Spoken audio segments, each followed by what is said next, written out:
Welcome to the IT Experience podcast. The largest IT experience management event, ITXM Summit 2026 is back. We are hosting it this year on the 5th of May in London. The seats are limited. Please register at happysignals.com. Now on with the show. Hello, and welcome again to the Happy Signals IT Experience podcast.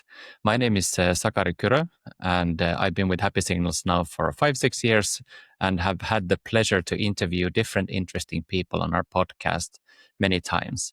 And our guest today, Mark Smalley, is a repeat guest with us. I think this must be the third or possibly even the fourth time that he speaks on the podcast.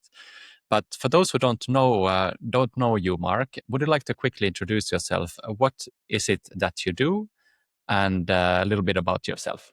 To start with, about myself, I'm a Brit born in London who's been living in the Netherlands now for more than 50 years. I got into the IT industry at the end of the 70s.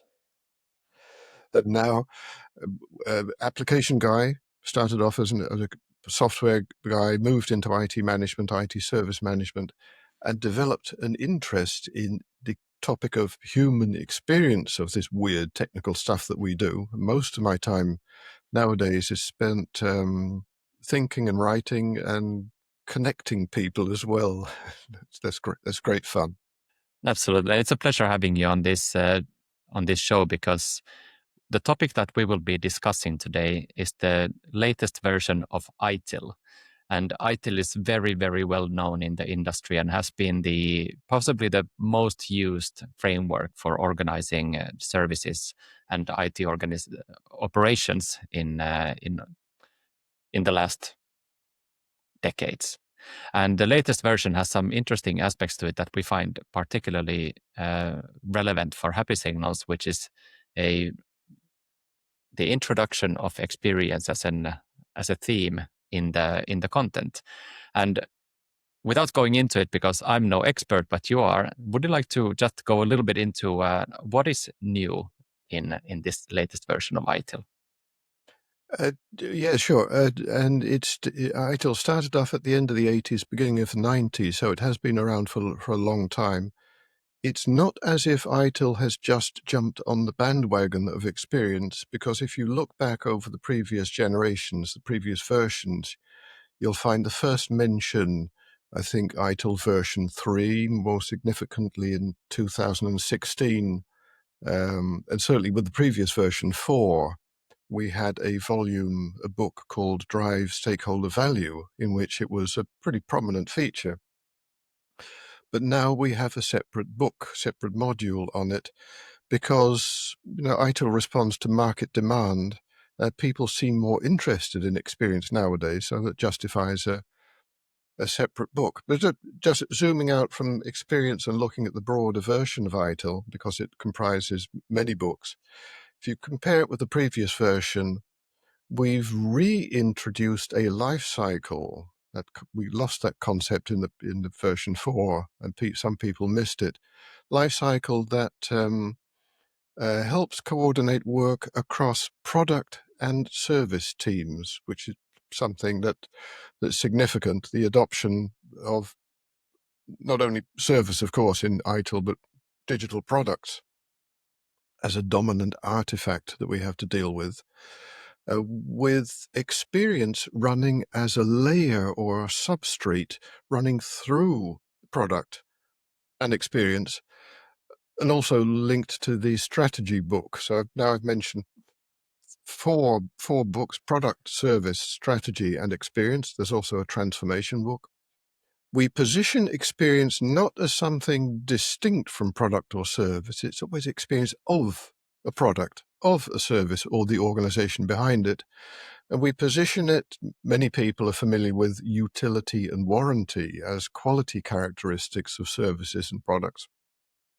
We say there's utility, warranty, sustainability, an important factor, but also experience as a quality characteristic of products and services. So it's always related to. It's not distinct from, it's related to products and services. I mentioned the transformation model. That's really cool. Recommend that people take a look at that. It might turn out to be the most popular advanced module behind the starters foundation level. There's some good stuff in there. And inevitably, AI, artificial intelligence, has been incorporated throughout all of the modules. You can't avoid it. And we even have a fairly decent publication about AI governance, which I'd recommend taking a look at. And when you speak about books, for those who are not familiar with how PeopleCert has organized the different parts of ITIL, when you refer to books, I think, could you explain a little bit what that means in context to, for example, the certifications, which is one of the aspects that IT people are faced, like sort of hear about quite often. Do you have an ITIL certification in this? Do you have in that? So how is what does a book, is each book sort of a certification path, or how does it work in terms of becoming fluent in these new and updated ITIL practices? The books equate with trainings, equate with certifications. So you can get certified. You get certified first at a foundation level, and that's a prerequisite to go on to the more advanced levels. So you can get certified at foundation, product, service, experience, transformation, strategy, and AI governance. They engage me as a freelancer to write the experience book and comment on the other books, review the other books as well. That was my brief. And I think that's good for those who are interested in, for example, getting certified and learning more and choosing that path. So you go to the foundation and then you pick from the different options. And as you have written the experience content, what was your core idea behind it? What did you try to achieve with this experience book this time? Based on the premise around value exchange, which is what we do. In service, you have a provider and a consumer. It can be internal or external. You're serving an IT department, serving their colleagues, their co-workers, or externally serving customers. And based on the premise that exchange between parties is based on trust. And that trust, if you trust a company, you'll continue to do business with them. And the trust is strongly based on how people experience the organization and their products and services. And at least really the goal is to increase continued willing engagement of all of the stakeholders, not only externally, but internally as well. Continued willing engagement. If they continue engaging, you're going to make money out of external customers, or you're going to benefit internally from people doing their work better. The key word in the middle of continued willing engagement, willing, you'd like them to do it even if as an employer, even if you're forced to use this ERP system, you'd like them to do it willingly instead of sort of grudging the system or the people behind it. So giving people a decent experience. So that's the premise behind it. The idea is that usually talking about the business context, that you'll get better business by making digital technology, feel as good as it functions. Feel as good as it functions. That's a bit of a byline for the whole work. Of course, it has to work well. It's no good having a system that doesn't work well but has a great experience. So they go hand in hand, not only for consumers but the providers as well. The poor people on the service desk, for instance, it should feel good for them as well. So we talk about the various stakeholders that we're trying to improve their lives of. There are four roles of stakeholders on the provider side and 3 on the consumer side. Now, that was the rational explanation. I'd like to give you another perspective. Little story that goes throughout the book. Brinley joined a company that stood for things she believed in: sustainability, ethics, employee empowerment. Then her laptop arrived late. Her badge didn't work. IT was helpful but fragmented. 3 different agents, multiple password resets, a visit that fixed nothing. None of it was catastrophic. Everything worked, eventually. But by Friday, she'd stopped asking questions and had found her own workarounds. When a manager checked in, she said she was settling in fine. No ticket was escalated. No complaint was filed. We heard the noise, but we missed the signal. The signal was silence. And with that little story, I think you get the feel of the book that we're talking about the human element, that what their daily lives. It's frustrating. Then you get Brinley who disengages because of a broken promise. The promise was this kind of employee experience, and there's a little bit of technology. It wasn't the technology that was the problem; it was the broken promise. That's what we're dealing with. And it's quite fascinating because we have been discussing this over the years many times internally and with customers that in a way, bring this story. There will be people listening to this as well who think that, well, it eventually worked. Like, what's the problem? Like it's that's all we need to do. But at the same time, in order for that to be a willing trust or a willing relationship with IT, that you actually see IT as an enabling force for you to do your work better with the applications, hardware, services, anything that's included.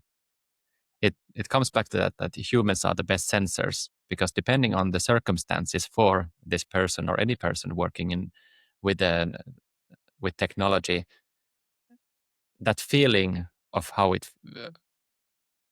does it feel to use this device? How does it feel to use this application? How does it feel to interact with this service?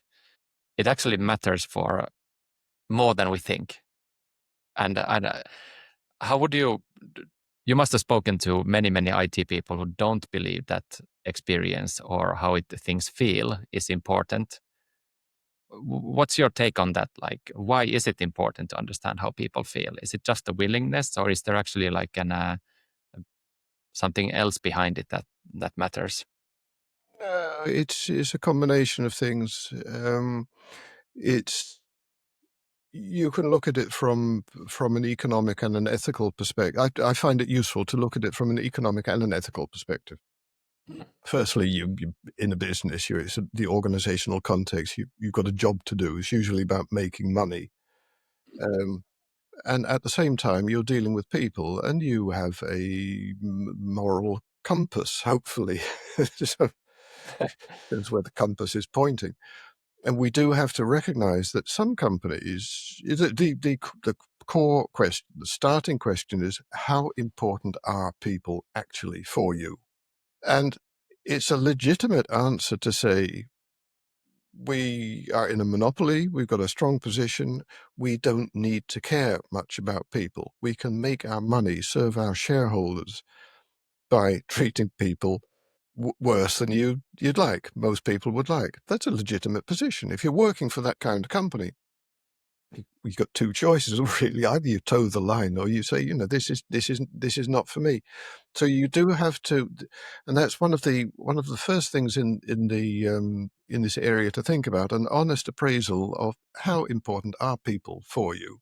What's the balance between the economic short term, long term? Could be strategic. Your positioning in the marketplace could rely on how you treat people. So what's the economic business case and what's the ethical business case? That's your starting point. I like that, because we also know that in the beginning you said that this experience book that you've written, it doesn't only look at how the end users of IT, how they feel about things, but that it should also feel good for the provider. And it's one of those aspects that is I think for many, an unexpected benefit of becoming more experience-centric, more human-centric in their IT practices, is that IT people actually feel more motivated by their work when they feel that they can provide a service that will provide a good feeling and create that trust with end users. And I know that for our founders, Sami and Pasi, back in 2014 when they founded the company, it was actually one of the key things that they wanted to achieve with Happy Signals was that IT people would see the value of their work, that they would have a continuous signal of how do they provide real perceived good experiences for people, that people would be happy with the services and the tools and the applications and everything else that they have. But I think that's a great example of how looking at happy signals, how experience is part of your strategic positioning. You have a special place in the market. People see you as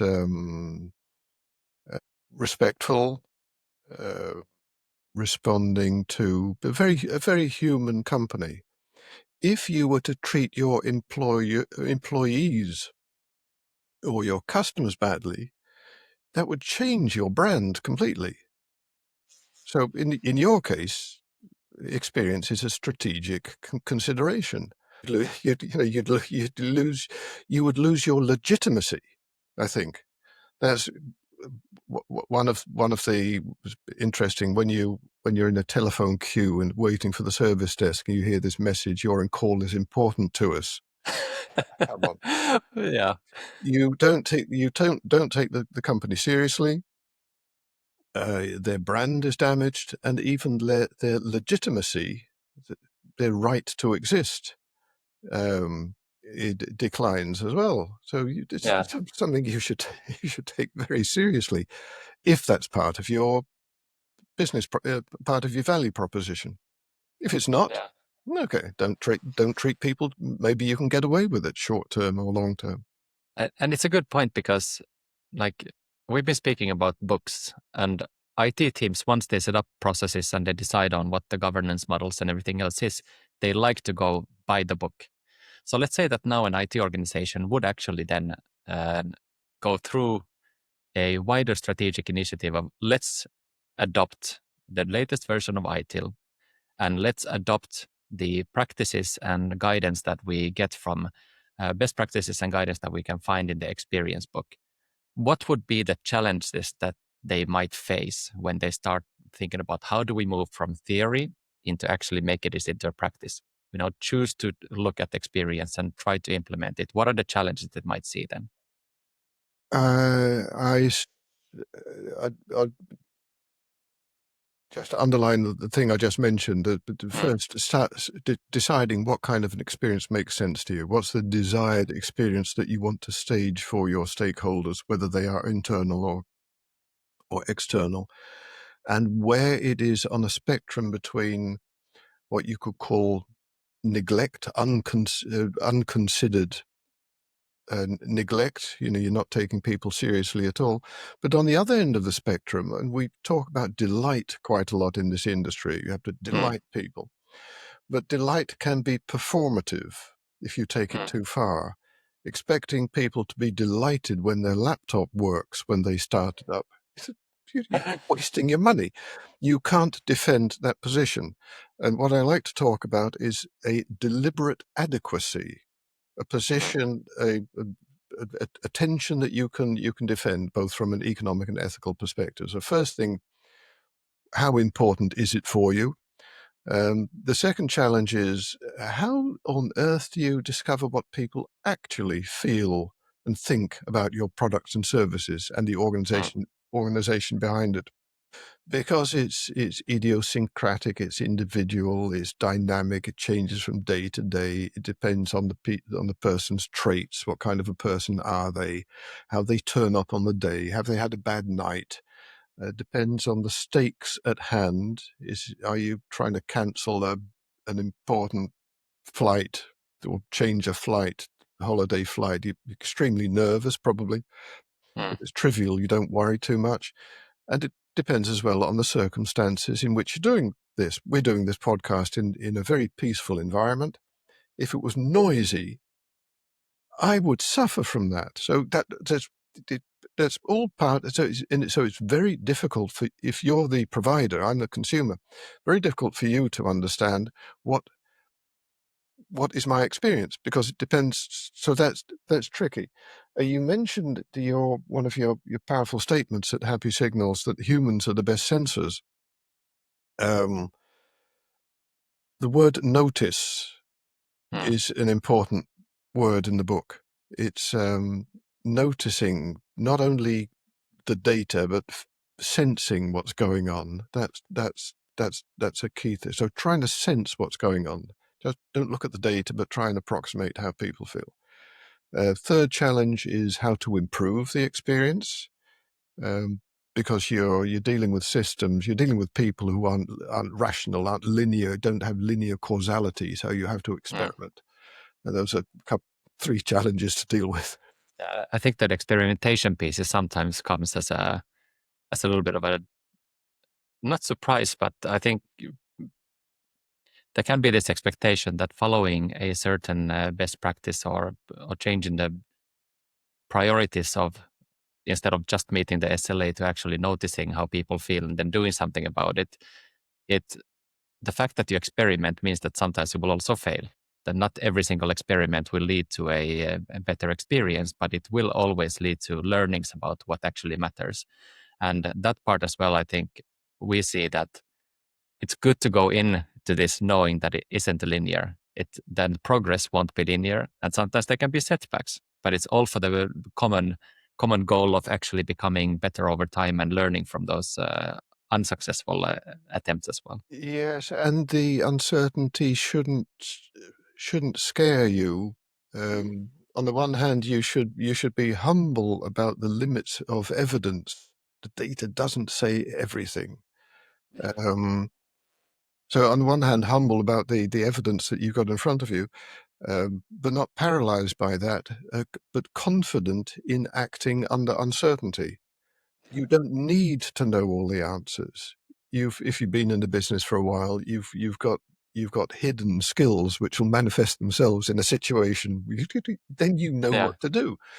So have a bit of confidence that whatever happens, because you've been trained, you understand people. Otherwise, you wouldn't be in the business. Hopefully, you'll find a way out. And if you just demonstrate that you're being human, balancing care, dignity, and the reality of the situation, people will respect that. You did your best. What Yeah. else could you do? Yeah. Even if you failed to solve my problem, the fact that you were human and that you recognized me, you did your best. Yeah, you certainly get Yeah. a number of stars from that on the rating. That's interesting because we collect benchmark data across all of our customers, and there is this one very linear relationship: is that if a ticket gets an bounced around in the team. So, oh, it's not my responsibility. I'll give it to John. And John says that actually it's not my responsibility. The expert is Clara over there or whatever. Every single transfer of the ticket to a new person tends to lower on the bigger picture the both happiness and the perceived lost time with it. But then we had one customer that said that we actually were curious. So they were curious about understanding if this relationship always was true. And they looked at it that as long as you kept people informed about what was happening, to your point, that even if you don't manage to solve the ticket, um, as long as you keep them informed about what's happening in a human way, actually happiness didn't go down. Yes, lost time still because you can't change realities of being maybe blocked to complete a task, but they were still happy because they were being met as humans and they sensed that IT cared and they had the curiosity to understand how the problem could be solved, even if it wasn't a straightforward one. Yeah, no, I Uh, recognize that. If fixing things silently doesn't mm, repair the experience as well as involving, letting people know we're doing this, we're doing this. You can, it's going to take a while. Next week, I'll be back to you, or this afternoon. yeah, Let people feel engaged and not put offside. perfect. And I love it. I mean, I know that we are on the same wavelength when it comes to interest in people. But then if we zoom out again and we think about how would an organization actually benefit, do you think, if they adopted everything in the new ITIL? Firstly, they'd be mad to do it all because you'll be creating solutions for problems that you don't have or don't have yet. So really, you do have to focus on what's the most important thing to deal with. And the guiding principles in ITIL, which were introduced in 2016, I think we had 9 then. We reduced them to 7 5 or 6 years ago. focus on value, start where you are. Start where you are is important. Don't imagine you're in a situation that the ideal situation, it doesn't exist. Start where you are. And pick and mix from other frameworks as well. You've got some great guidance in your framework. People will be mad just to use either your framework or the ITIL framework. Benefit from all of them. And ideally, this selective thoughtful adoption and adaptation of the guidance should reduce confusion and frustration that people have and lead to better business. Coming back to that through continued willing engagement by the stakeholders on both sides.